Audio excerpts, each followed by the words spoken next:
ਦਾਊਦ ਨਬੀ ਤੋਂ ਬੜੇ ਵੇਲੇ ਬਾਅਦ ਤੇ ਬੜੀਆਂ ਨਸਲਾਂ ਬਾਅਦ ਯੂਨਾ ਨਾਮ ਦਾ ਇੱਕ ਬੰਦਾ ਸੀ।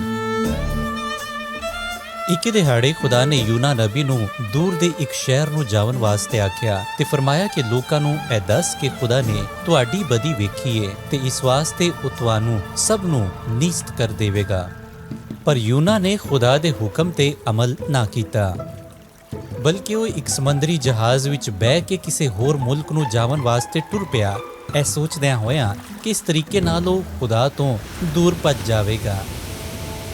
ਜਿਸ ਵੇਲੇ ਉਹ ਸਮੁੰਦਰੀ ਜਹਾਜ਼ ਵਿੱਚ ਸੀ ਤੇ ਖੁਦਾ ਦੇ ਹੁਕਮ ਤੋਂ ਸਮੁੰਦਰ ਵਿੱਚ ਤੂਫਾਨ ਆਇਆ। ਸਮੁੰਦਰ ਦੀਆਂ ਠੱਲਾਂ ਵੱਧਦੀਆਂ ਹੋਈਆਂ ਪਾਗਲ ਹੋਣ ਲੱਗੀਆਂ। ਉਹਨਾਂ ਨੇ ਸਮੁੰਦਰੀ ਜਹਾਜ਼ ਨੂੰ ਢੱਕ ਲਿੱਤਾ ਤੇ ਹਰ ਕੋਈ ਇਹਨਾਂ ਵਿੱਚ ਡੁੱਬਣ ਲੱਗਾ। ਕਸ਼ਤੀ ਵਾਲੇ ਘਬਰਾ ਗਏ ਤੇ ਖੌਫਜ਼ਦਾ ਹੋ ਗਏ ਤੇ ਹਰ ਇੱਕ ਨੇ ਆਪਣੇ ਆਪਣੇ ਖੁਦਾ ਕੋਲੋਂ ਜਿਨ੍ਹਾਂ ਦੀ ਉਹ ਇਬਾਦਤ ਕਰਦੇ ਸਨ ਦੁਆ ਕੀਤੀ ਕਿ ਉਹਨਾਂ ਨੂੰ ਬਚਾਏ। ਉਹਨਾਂ ਨੇ ਸਮੁੰਦਰੀ ਜਹਾਜ਼ ਨੂੰ ਹੌਲਾ ਕਰਨ ਦੀ ਕੋਸ਼ਿਸ਼ ਕੀਤੀ ਤਾਂ ਕਿ ਇਹ ਡੁੱਬ ਨਾ ਜਾਵੇ।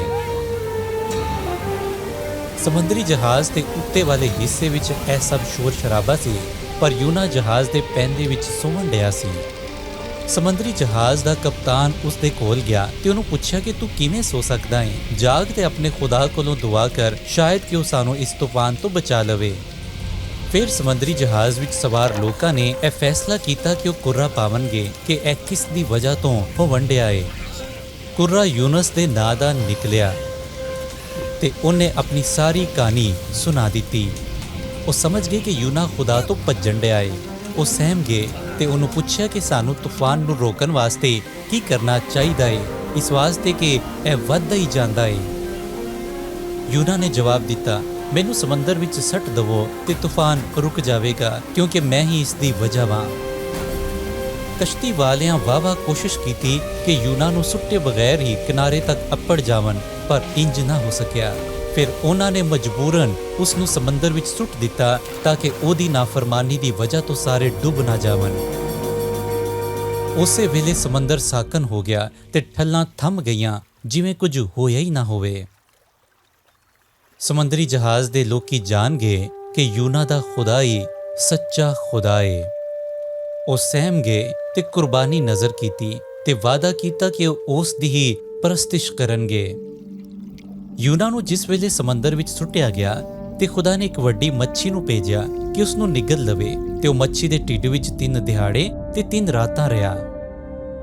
ਉਸ ਵੇਲੇ ਉਹ ਪਛਤਾਇਆ ਤੇ ਉਹਨੇ ਖੁਦਾ ਕੋਲੋਂ ਦੁਆ ਮੰਗੀ ਤੇ ਉਹਦੀ ਇਬਾਦਤ ਕੀਤੀ ਕਿ ਉਹਨੂੰ ਬਚਾ ਲਵੇ। ਖੁਦਾ ਨੇ ਮੱਛੀ ਨੂੰ ਹੁਕਮ ਦਿੱਤਾ ਕਿ ਉਹ ਉਹਨੂੰ ਕੰਢੇ ਉੱਤੇ ਉਗਲ ਦਵੇ। ਜਿਸ ਵੇਲੇ ਉਹ ਬਾਹਰ ਆਇਆ ਤੇ ਉਹਨੇ ਖੁਦਾ ਦਾ ਹੁਕਮ ਮੰਨਿਆ ਤੇ ਉਹ ਸ਼ਹਿਰ ਵੱਲ ਗਿਆ ਤੇ ਲੋਕਾਂ ਨੂੰ ਦੱਸਿਆ ਕਿ ਖੁਦਾ ਉਹਨਾਂ ਨੂੰ ਤਬਾਹ ਕਰਨ ਵਾਲਾ ਏ, ਇਸ ਵਾਸਤੇ ਕਿ ਉਸਨੇ ਉਹਨਾਂ ਦੀ ਬਦੀ ਵੇਖੀ ਏ। ਉਹਨਾਂ ਸਾਰਿਆਂ ਲੋਕਾਂ ਨੇ ਤੋਬਾ ਕੀਤੀ ਤੇ ਬਦੀ ਦੀ ਰਾਹ ਤੋਂ ਮੁੜ ਗਏ। ਖੁਦਾ ਨੇ ਉਹਨਾਂ ਨੂੰ ਮੁਆਫ ਕੀਤਾ ਤੇ ਉਹਨਾਂ ਤੇ ਰਹਿਮ ਕੀਤਾ ਤੇ ਉਹਨਾਂ ਨੂੰ ਬਰਬਾਦ ਨਾ ਕੀਤਾ।